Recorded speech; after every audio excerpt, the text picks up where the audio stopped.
appreciate your sharing, Kenneth. There's a question I want to ask, and I want to preface it this way. There's a song that says, "To be young, gifted, and black," and then in the latter part of that poem in that song, it says, "You got your soul intact. It's well kept. It's not destroyed. It's not corrupted." Just hearing you speak, as you have so deeply and eloquently done. I had a conversation just yesterday, with a pastor friend in Ann Arbor, and I was telling him about you, and he said that he's seen interviews of persons who've been exonerated before, and I think he's seen yours as well, and how you seem to have such a peace and such a grace about yourself. And he said, I don't know if I could have been as gracious. I would have, I would have maybe had a meaner spirit coming out of that situation. And for you to come out of that situation,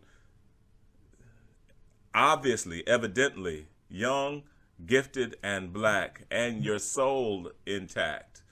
I don't hear your lips aren't dripping with bitterness. I don't hear any sense of hate and malice in your spirit.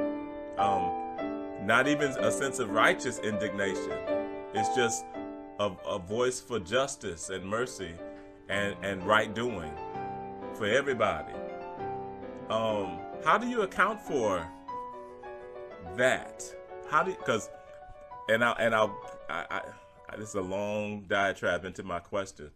Part of my rationale and reason, he needs to go.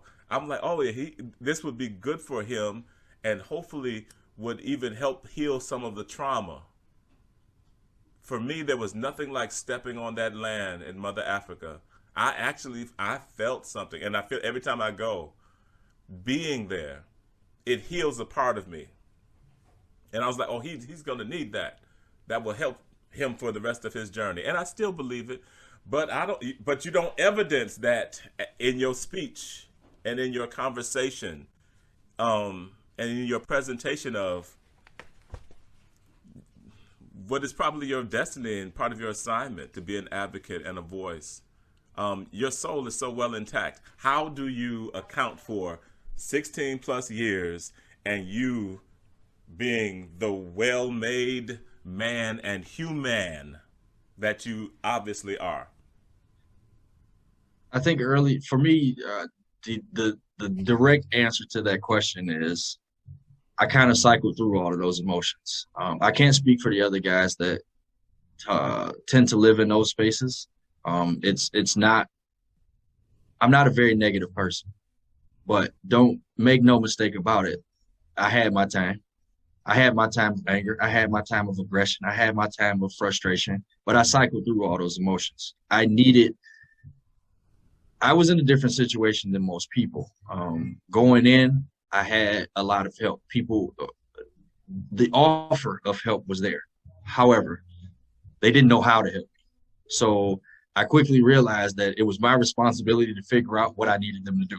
So I needed to be able to tell them, I need you to do this. So naturally, I'm a people watcher. I'm a human watcher. I study, the humans. It's a natural thing for me.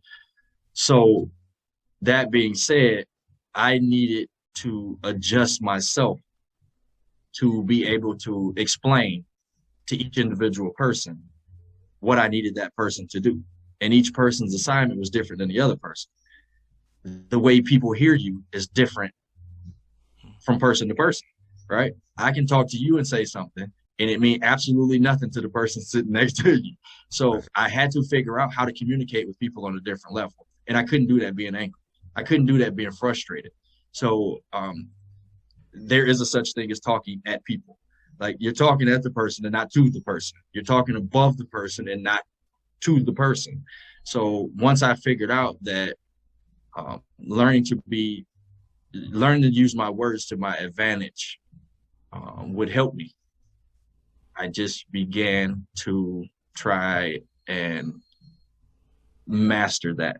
I don't want to say master because every day's a learning curve, right? I think master is a very big word, but I thought it was important that I try to learn the art of communication. And as we all know, communication is an art.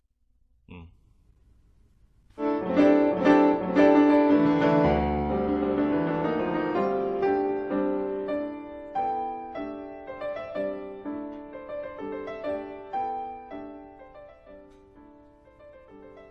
Yeah, there we go. Hey, you got this Zoom thing down. You getting in and out. That's what happens with Zoom. Hey, it's happening. Communication is indeed an art, and yes, you're learning all of this. Um, Yes. I appreciate you taking the time and just sharing with me. And I'm hopeful that you allow me to be able to post some of this video. I didn't know it was going to. It wasn't. I didn't intend that it would be post-worthy in this way. I was doing it really so that we would have something that we could look at in-house and share with the guys who are making the journey with you, because even they are excited. I just shared a little bit of your story, and they was like, will we get a chance to talk before we? They actually want you to come to Flint, and they was like, can he come? Have a meeting like we did before. I'm like, there'll be time. Y'all will get together and talk. So I'm very excited. But yeah, if you will allow me to be able to maybe post this, and I think that some people would be very happy to see and hear what you have shared with me. Oh yeah, no problem at all. Again, I know I've come to the realization that again, my words don't just affect me. People that I probably could have never imagined that I would reach are starting to hear what's being said. And I think that's important. I think it's important for, tons of reasons, even if they're that person's own personal reasons that they decide to listen. I think it's important in this situation because there's a lot that needs to change. And, it's not only on the prison side of it. There's a lot that needs to change with the system, period. And, there's people that may hear something that I say or see, one of these interviews or, meet me through some mutual friends that they need to hear this type of stuff. They need to hear this type of stuff. I mean, let's not forget that it was just 2016 that the country was able to convince police officers to start wearing body cameras. So let's not forget that all of this is recent. All of this is, the change and the movement that we're starting to see is all new. Like none of this was unheard of, a few years ago. When I went to prison in 2005, there was no such thing as a conviction integrity unit. There was no such thing as progressive-minded prosecutors. There was no such thing as people hearing you, right? The podcast didn't exist. Documentaries didn't exist. The last documentary that made it big was Rodney King. These are things that are new, and people are taking a liking to the stories that are being told. And it's not, again, these aren't singular incidents that are happening. These are things that, and a lot of the stuff isn't recent. These exonerations are 10, 15, 20, 30 years old. So we're just now starting to shine the light on the weight of the injustice that people are seeing.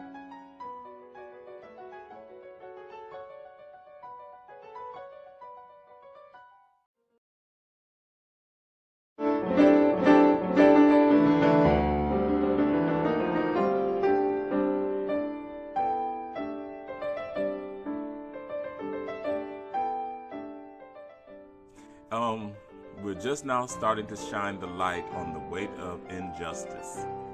Interesting quote. Something that you said, and we're gonna have lots of conversation. I promise this is gonna be my last question. But something that you said, to say that we're just now starting to shine the light on I forget how it goes, but it's recorded on the weight of injustices. To say that in a country that has been touted as a Christian nation, We're just now starting to shine the light on the way to injustice. What was your experience with the faith community? What was your experience during that time? From people of the faith community, from Christians. What was your experience, and what is your message to, if this could be piped out to the churches of America, what would be your message? I think the message would probably be, if people in the faith community can hear me, I would say, we need you. We need you now more than we have ever before in the past. Because your status as the pillar of the community is on display right now. People are watching how you move. People are watching how you get involved or don't get involved. People are holding you under a microscope, and your work or non-work is being judged from afar and from up close. And the people that really, really need you are those that are suffering. Whether how big or how small, there's people that are suffering that need you, and they need to be heard and listened to. And there's a void in the criminal justice system that could be filled by religious organizations, people of the cloth, no matter what your belief, because it's starting to be put on display, right? The Notes from the Village is an organization that filled the void within the prison system in Michigan. There's nobody that's, even if it's something simple, it's basic as passing along information. The information that you were giving us, even on the most basic of levels, tax information about stimulus checks, we weren't getting that. We weren't getting that, not from the state, not from our families, not from lawyers, right? We were getting accurate information, up-to-date, real-time information from what you were delivering to us at a cost that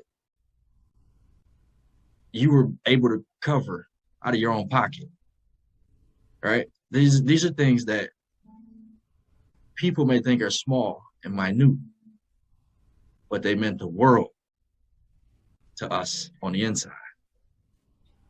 There's a void, there's a vacuum that's being ignored on the inside.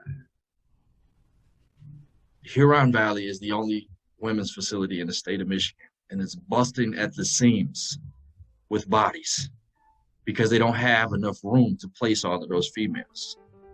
They're innocent people, literally innocent, sitting in prisons all over the country that need you. They need to hear you and know that your presence exists. Don't just show up when it's okay or convenient for you.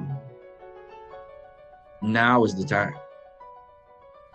No matter how big the gesture or how small the gesture, there's people that need you. Find a way to make it happen.